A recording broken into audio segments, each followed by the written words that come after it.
Hello everybody, welcome to our channel. It seems like Ice Spice and Central Cee have created some drama around their latest single. Now, they've dropped their new song together called Did It First, and before releasing this video, Ice Spice was seen around town with this UK rapper, Central Cee, stirring up rumors that they are dating. Interestingly, Central Cee's ex-girlfriend, Madeline RG, called him out for linking up with Ice Spice behind her back.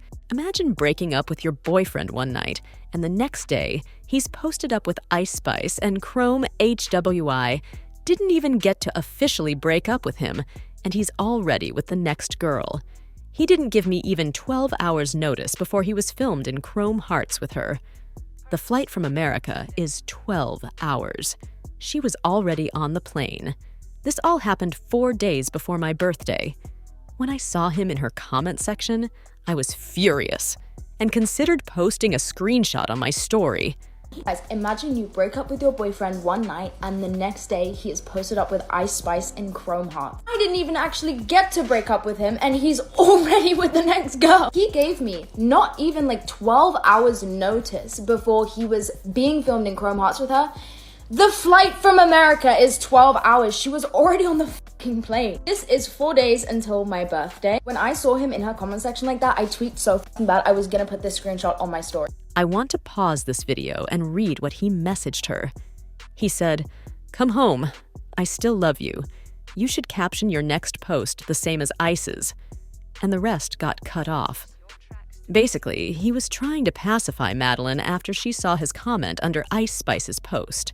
I thought my rapper boyfriend would at least let me have my birthday week.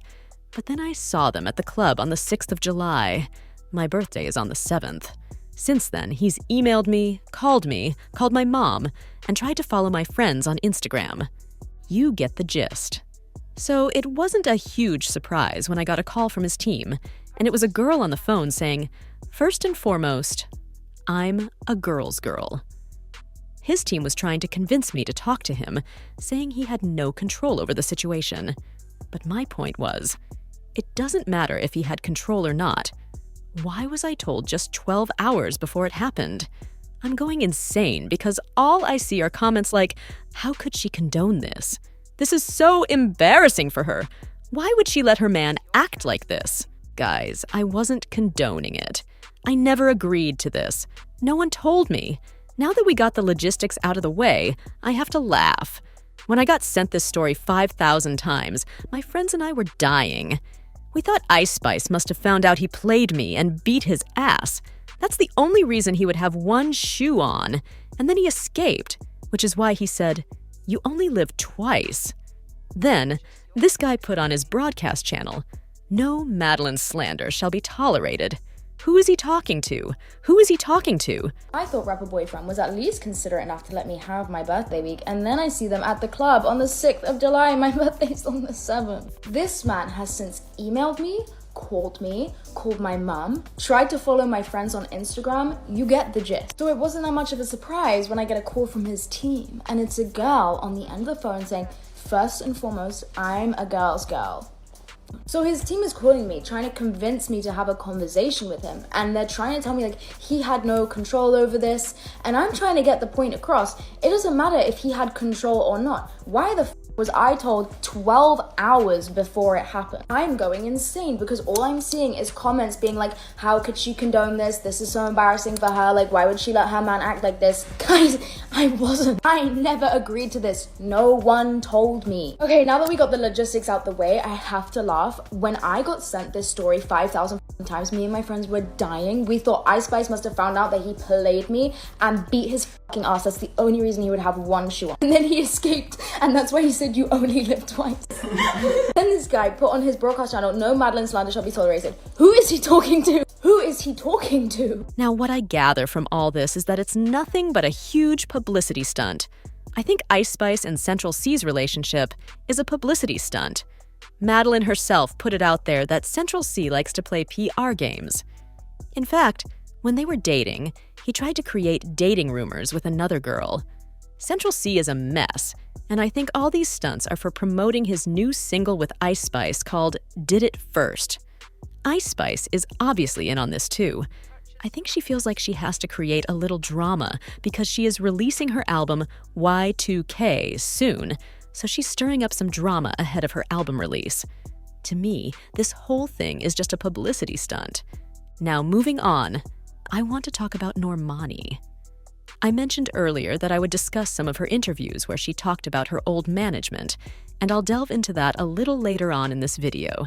She released her debut album, Dopamine, which I really, really, really like. But unfortunately, her album hasn't been getting the recognition it deserves. Her label, RCA, has completely mishandled her rollout. They haven't put any significant effort into promoting her. They didn't even allow her to release her music videos, even though she has already recorded a few for the album. The label has been holding these videos back for some reason, and I just don't understand why, because it could have significantly helped her rollout.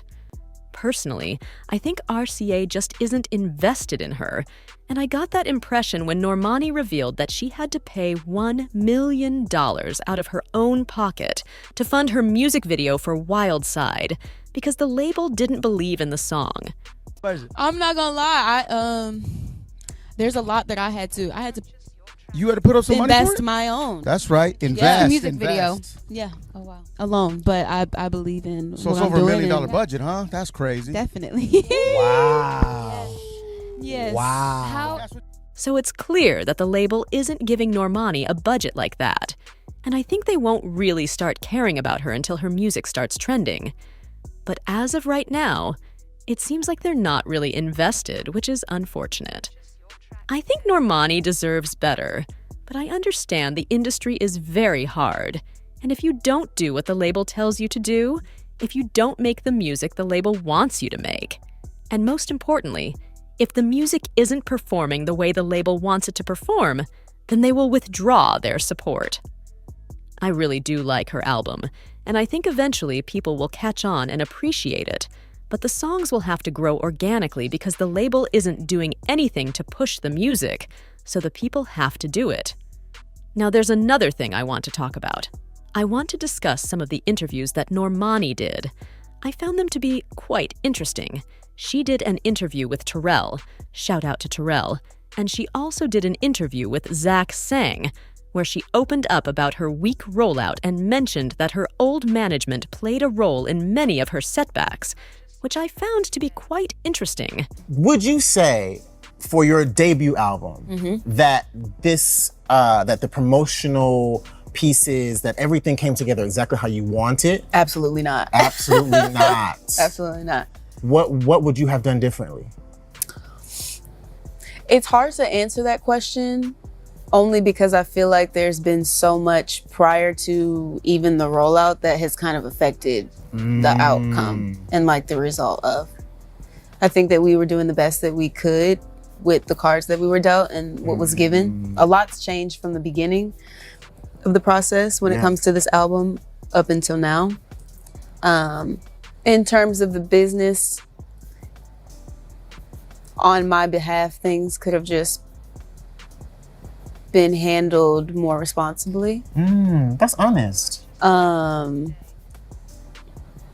then things happened that were just kind of inevitable in terms of like my team switched, which was for the better, by the grace of God. But in real time, like it didn't feel very good, especially with trying to put this album out and that feeling like yet another roadblock. But there's been so much resistance, I feel like, on this process for me, which makes this moment even sweeter and mean more, just because of everything that I feel that I've had to endure. A lot of life. Yeah. A lot of lot adult of heavy stuff shit. and family heavy stuff. Yeah. Yeah. My mom diagnosed with breast cancer, and then the following year, my dad diagnosed with prostate cancer. A lot of things shifted, team changing, a lot. So I can't necessarily say that the journey looked like what I envisioned, but I'm grateful for it because I feel like I've learned so much. And so for me to finally get this project out, like there's been plenty of times where I'm like, I don't see the light at the end of the tunnel. Like, is this gonna happen? You didn't think it was going to come out? There was a lot of factors. Yeah. A lot of factors. Like what? It's logistics. It's a lot of things like behind the scenes, and like management was a really huge part of that Totally. for me, you know, right in the middle of everything happening. So I think that also kind of felt like yet another setback. But in hindsight, it was the best thing that could have happened to me. One thing that Normani echoed that stuck out to me a lot was the switching of her management teams. Now, for those who don't know, Normani actually used to be managed by this guy named Brandon Silverstein. He has this management label called S10, and he partnered up with Jay-Z's management company, Rock Nation. In fact, he's still doing business with Jay-Z because a couple of months ago, he was out there in Japan doing business with him. So he's actually one of Jay-Z's business associates, and this was Normani's manager. However, he wasn't a very effective manager for Normani at all. She missed a lot of opportunities. She missed tons of opportunities to actually perform. And also, she had a Tommy Hilfiger deal that fell through. And there were just a lot of things that just didn't go right when she was under his management. And I don't really know the ins and outs of everything that happened, but Normani's producer, Tommy Brown, actually put this tweet out and said, "Let's be honest, some managers kill careers." The mentions were very interesting because a lot of people said he was talking about Normani's manager at the time, Brandon Silverstein. So there is this belief that Brandon mismanaged Normani's career for a long time. And I did end up finding some information on him that was very disturbing to me. In fact, Industry Blackout actually put Brandon on blast for cussing out and berating one of his young black clients. Hey, you! You! Bro, I have tens of millions of dollars. I'll sue you. I'll fucking sue your artist. I'll fucking sue your artist's father. I'll sue everybody. I'll sue the label you signed to. I'll sue the fucking publisher you signed to. So shut the up! Shut up! You little shut the up!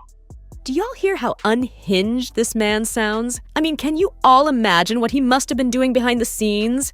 And how he must have been handling Normani's career if he's acting like that now? Industry Blackout gave more details about his rant in this long post and said that he was cussing out a teenage artist. And the songwriter Tiffany Red actually spoke to the artist's team, and she called out Brandon Silverstein as well. This is giving unhinged. This is giving, maybe you should invest in some anger management.